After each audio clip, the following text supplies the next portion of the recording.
Here we come to see the world under attack. You will go hard and never fail. Never down. You can't stop the fire we breathe. Defending the world from aliens and things. It's the tubular. It's the tubular. It's the tubular. It's the tubular. It's the tubular. It's the tubular. It's the tubular. It's the tubular. We go hard. We go hard. We go hard. We go hard. We go hard. We go hard. In the world, we go hard. Guardians.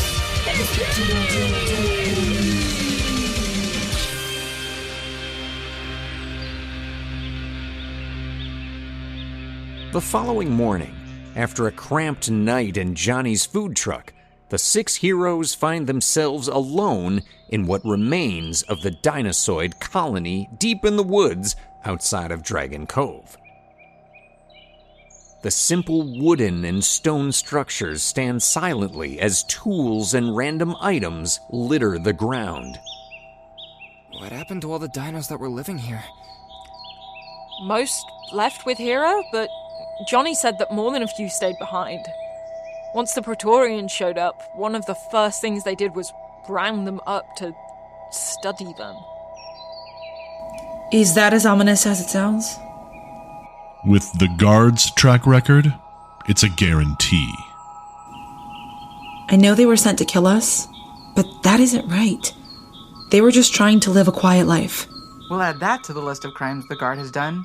Let's get started. We have to see how our powers have changed if we're going to be able to make a stand against them. I'm usually in favor of self-exploration, but didn't you say last night that our parents were our priority? We have to be prepared to fight those Crusaders if things go sideways. With our luck, that's a safe bet. Jay, are we sure once we activate our conduits, the Crusaders won't know exactly where we are? GAIA's scans seem to affirm that hypothesis. From what she's been able to deduce, our energy signals are in constant flux. Every time we deactivate, the signature changes. It's like getting a new IP address every time you turn on your computer. That's good enough for me. Shouldn't we be concerned that we don't remember any changes happening to our conduits? The elemental plane was never meant to be lived in. There was never any long-term studies on the effects it could have on organics and their relationship to the source. That seems really irresponsible of Jor Haldon. How could they not study something so obvious? The Praetorians were solely focused on weaponizing the source. Are you saying that we could have elemental cancer, new superpowers, or both? In so many words. That's a problem for tomorrow. Guardians, engage! The heroes all pause mid-activation sequence. With rings placed against the bottom of their conduits, they all turn their heads towards Jay. The green-clad teen lowers their hands and shakes a confused look from their face. Jaybird? What's the matter? I know I'm supposed to say Druidic Defender, but it's like something's telling me it won't work anymore. I feel that too. It's like a personal Mandela effect. The old call sign is almost a false memory. We just have to trust the source to point us in the right direction. Now calm your mind and let the source speak through you. Guardians, engage! Emerald Envoy! Jet Juggernaut! Magenta Myrmidon! Cardinal Cavalier! Azure Aegis! Tarian Tracer! The 6 heroes' bodies ignite with radiant hues, each bursting forth in their unique colors until they stand as luminous silhouettes. Then, like a cosmic unveiling, their glowing forms slowly fade, revealing their resplendent, armored selves. Gwen emanates a vibrant neon blue. Ha-Nuel bathes in a dazzling pink. Benny exudes a fierce, fiery red. Jay's enveloped in a deep, earthy green. Scarlett's cloaked in an inky black, and Pan's adorned in a sparkling regal purple. As they transform, these vivid colors elegantly transition into sleek matte black torsos, with only their limbs and helmets retaining their vivid hues. Each forearm and shin is now adorned with gleaming metallic bracers and greaves. The lone variant is the Nova Knight, who sports golden rear braces and fitted pauldrons. Oh, this is different. Not bad different, just different. Should I be concerned that my armor is different? What happened to us in the elemental plane? Our energy signatures are different, our armor has been redesigned, and we've broken the uniformity constraint. We truly are in uncharted waters. We have to be prepared for anything and everything to be different. Since our morph didn't call down an army from space, let's test out the weapons. Flame him! Benny, what's wrong? I think our names aren't the only thing that got a reset. Benny's right. It's like trying on a new pair of shoes that are identical to your old ones. There's a sensation of both alignment and dissonance. Just give me a second to find my balance.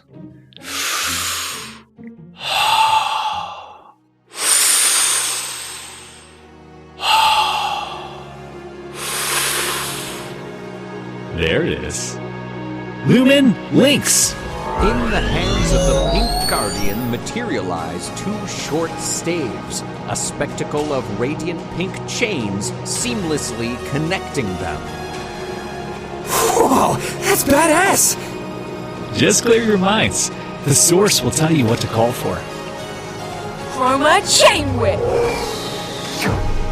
Prism Power Slinger! Spectrum X! Velocity Bow! Radiant Blades!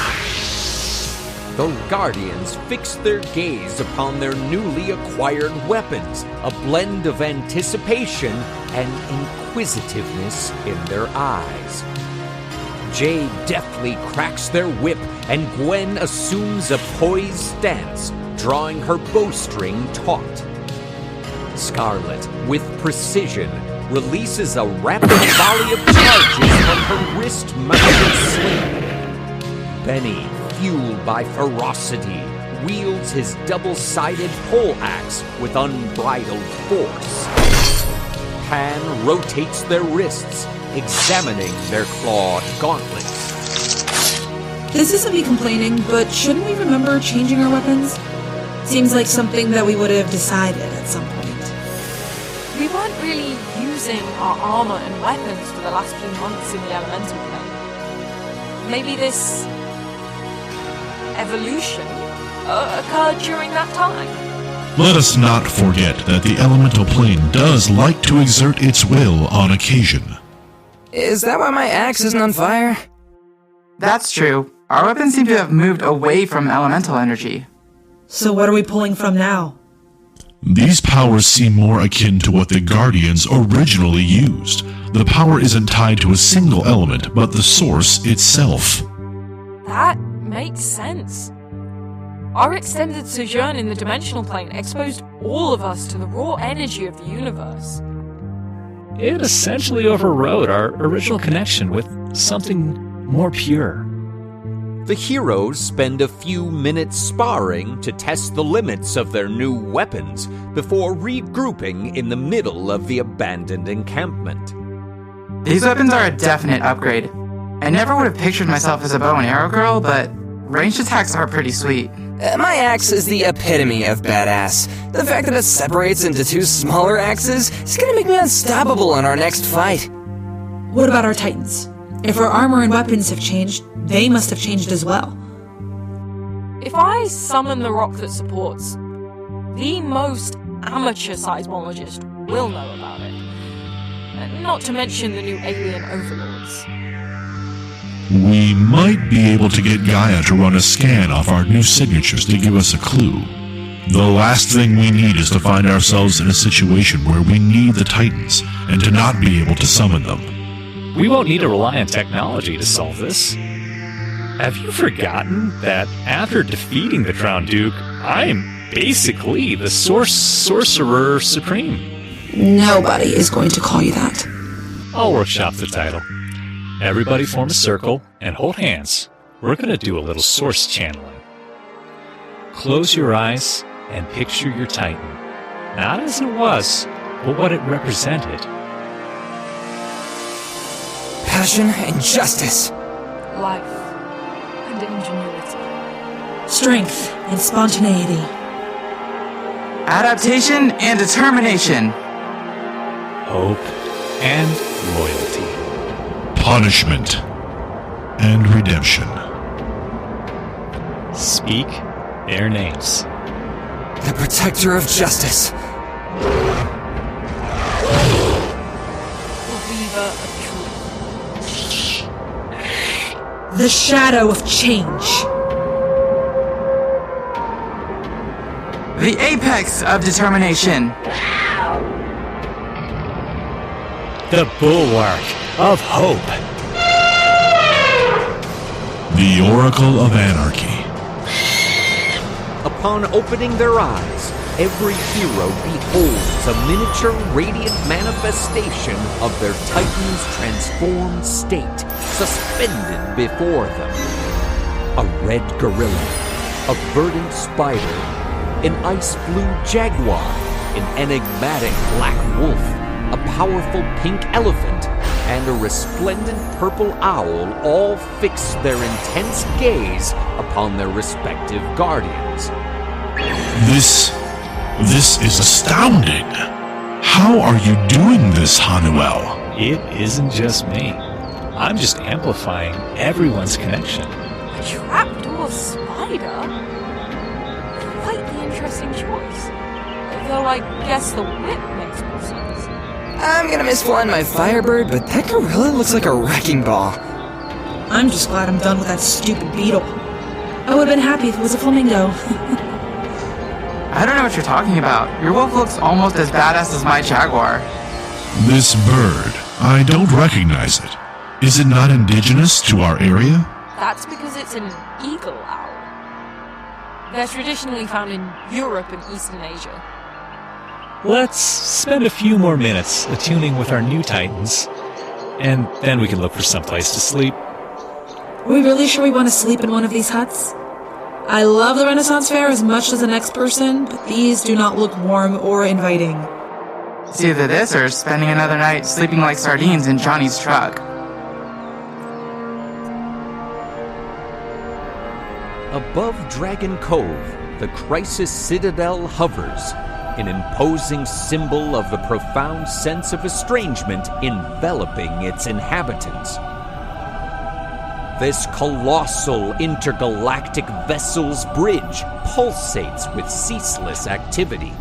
Amidst the alien crew dressed in black pants and long-sleeve tops that features black-collared v-necks, 3 solitary figures sit on a slightly elevated dais, the sole human presence casting a conspicuous contrast in the heart of the command center. Say it again? Excuse me, sir? I didn't stutter. Say it again. Say how you think there is no connection between 2 peacekeepers being found dead the same night of a dimensional disturbance. I'm not saying there isn't a connection, sir. I'm just saying statistically, we have to consider all possibilities. There has been an uptick in common night sightings and curfew violations in... What's your job title? I'm the Xeno Behavioral Specialist. That's a pretty impressive title. I assume it comes with a staff and maybe a second command? A trusted assistant? Yes it does. Great. Who's your best assistant? Derek Fall. Perfect. Derek Full, you are needed on the bridge immediately. Sir? Just give them a minute. Does anyone know what's being served in the mess hall tonight? I could go for a steak. In a few moments, a visibly nervous, green-skinned individual arrives on the bridge. Their uniform matches the one being interrogated by the human. You're Full?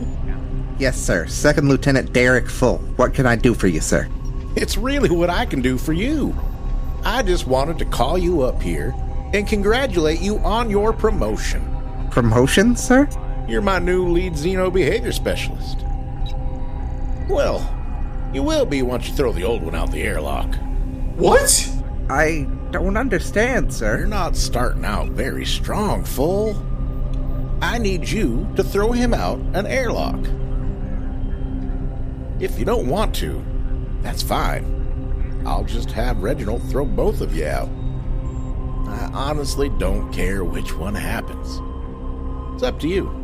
The two alien officers' eyes lock.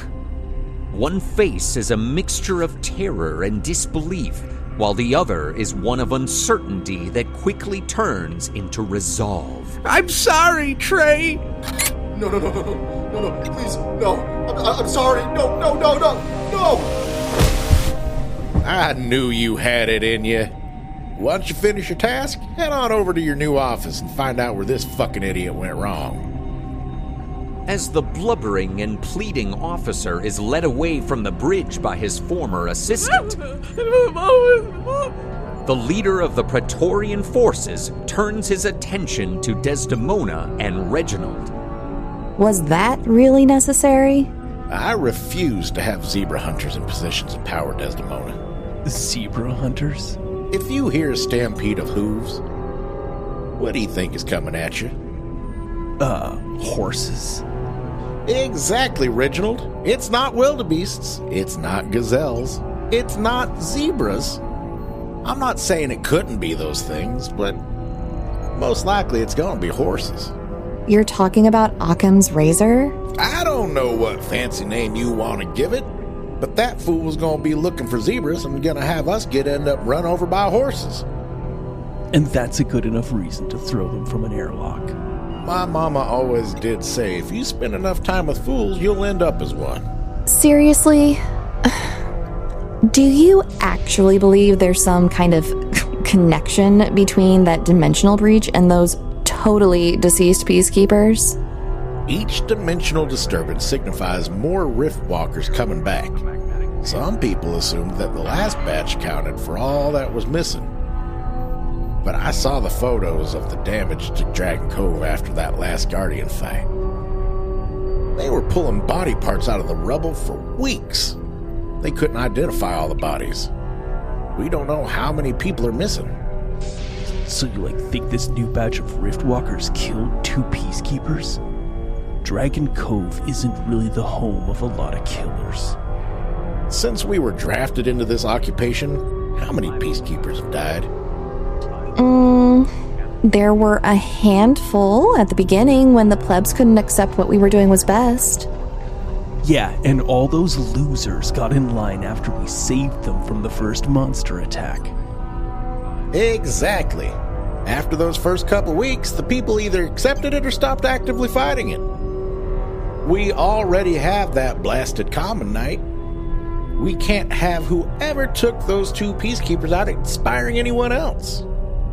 We need to send down another kaiju to remind people that we are the only thing keeping them alive.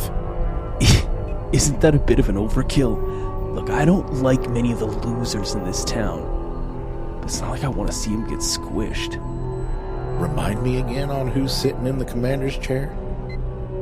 You think what I'm doing is wrong? Take my spot. You and I can go round and round anytime you want, big man. You think it's because you're the vaunted Ruby Crusader that I'm afraid of you?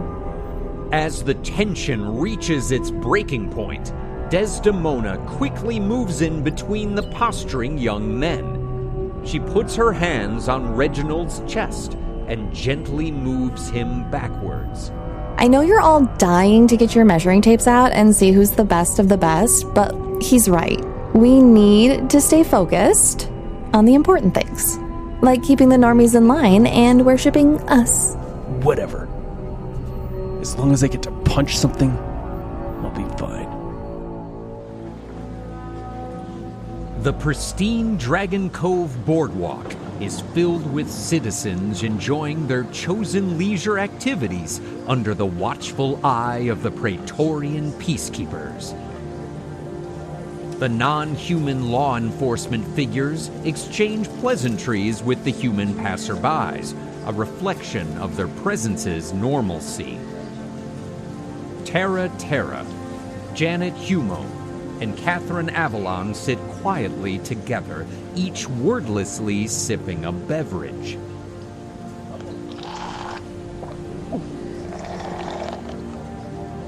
I can't believe you talked us into this, Terra.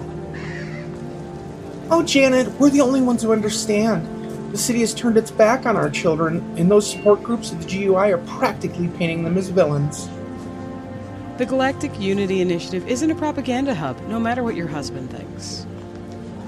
Phineas's theories aside, Catherine, you know that talking favorably about the Guardians raises eyebrows nowadays. I'm not saying our kids are villains, but if what the Praetorians say is true, they couldn't have known what damage they were causing. I just don't think my jelly bean wouldn't have known that they were damaging the planet. I know Jay was a genius, but we're talking about alien technology. They've erected the dome and have been providing food and energy for everyone. Earth tech is nowhere near this level. Is. What? You said Jay was a genius. They're still out there. I can feel it. Tara, I'm sorry. You know I still think the kids will come back. We're just on edge, because we're going to see Mark, Sam, and Leo today. It's been 6 months. Have you really not talked to Leo since they told us?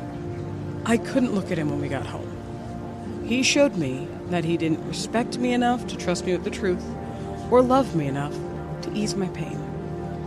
But what about... Stop. You're not playing marriage counselor today. I'm here for Gwen, and not to mend the bridge he destroyed. Speak the devil's name. The trio turn to find Leo Avalon making his way towards them, followed closely by Mark and Sam Yasao. The awkward tension is palpable as the estranged former friends and husband reach the table. Mark, Sam, Leo, I'm glad you were able to make it. It feels like forever since I've seen you. Hey, Terra. Yeah, we've been busy with the restaurant. The Crusader supplies aren't the most flavorful, and people are clamoring for tastier options. It's good to hear your restaurant is still open. Some of my favorite places closed down after the dome went up.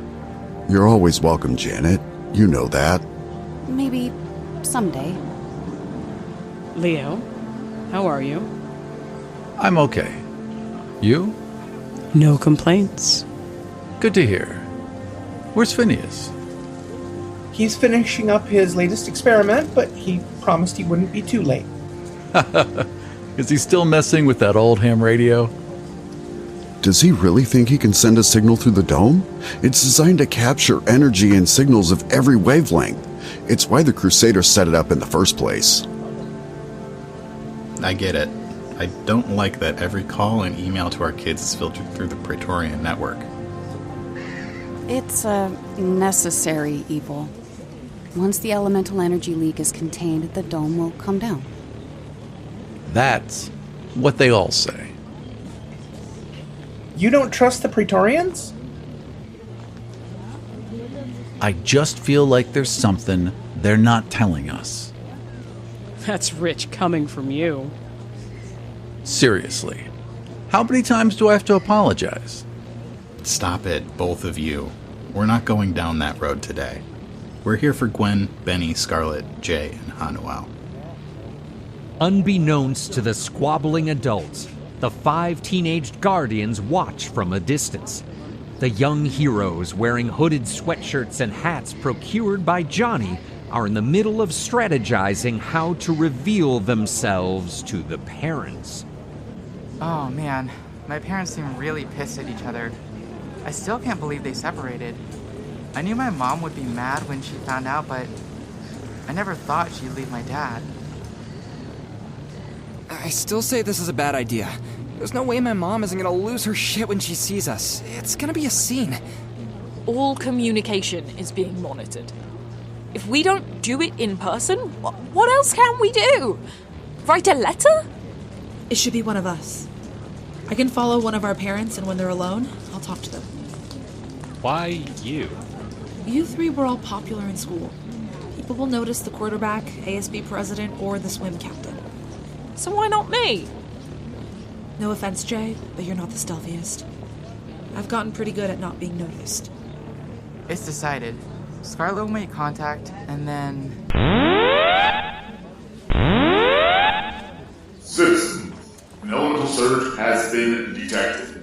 Crusaders have been dispatched. Please move to a secure location in an orderly fashion. Citizens, an elemental surge has been detected. Crusaders have been dispatched. Please move to a secure location in an orderly fashion. A monster alarm? It's actually a pretty good idea. Looks like we'll get to scope out the competition. Be ready to morph if they can't handle it.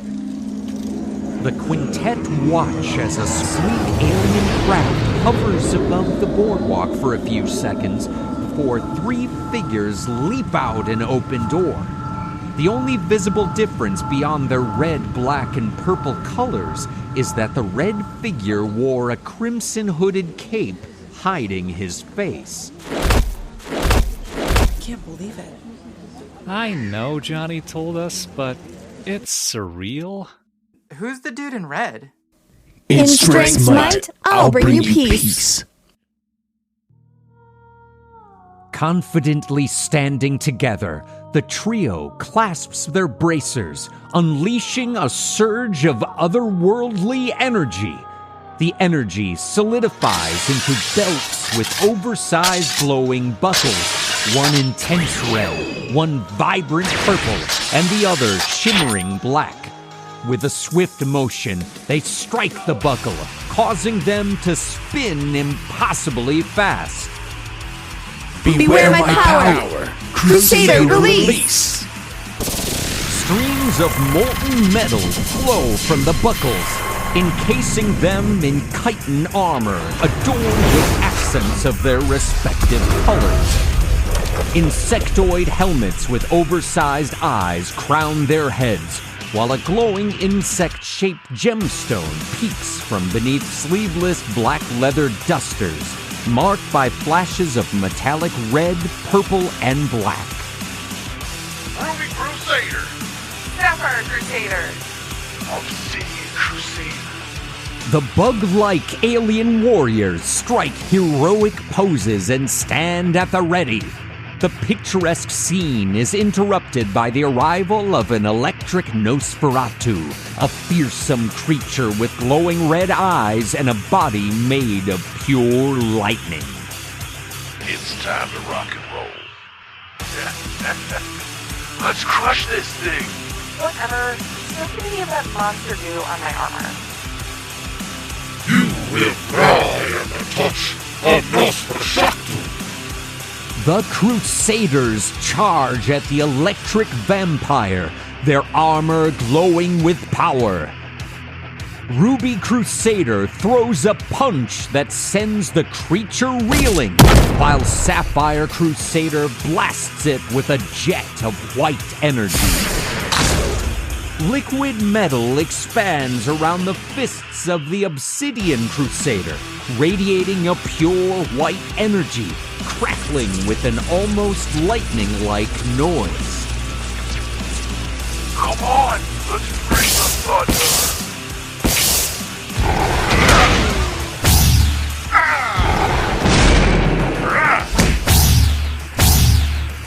Oh, Reginald, you're so slow.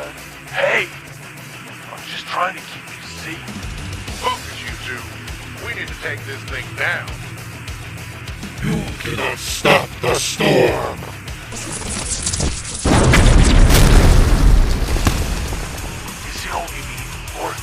is distinctly tougher than the other monsters. Your evil powers are no match for me. I sense a greater challenge nearby. I'll be back to finish you later. Where the hell did it go? When did the monster start running away? It didn't run away, you morons. It said we weren't a big enough challenge. Ugh.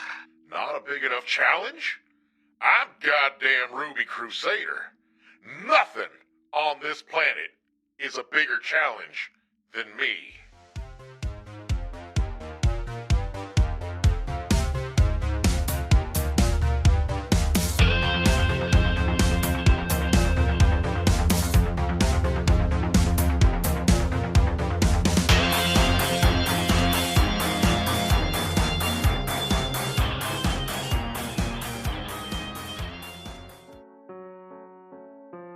Tubular Teens with Titans is written and produced by VelvetFeen Rabbit Productions.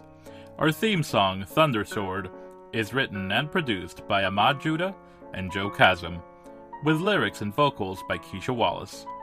If you liked what you just heard, please head over to the podcast service of your choice and leave us a rating and a review. It truly helps more people find the show. Tubular Teens with Titans features the vocal talents of I'm Briar Zachary, and I play Terra. Ryan Tibbitts, and I played Benny Humo. I'm Josh McCaffery, and I play Ha-Nuel Yasao. I'm Michael Waldschlager II, and I play Vahan. I'm Annilese Lauren, and I play Gwen Avalon. My name is Vannah Oh, and I am the voice of GAIA. I'm Noah, and I play Johnny Dakota. I'm Shayne Patrick, and I play the narrator.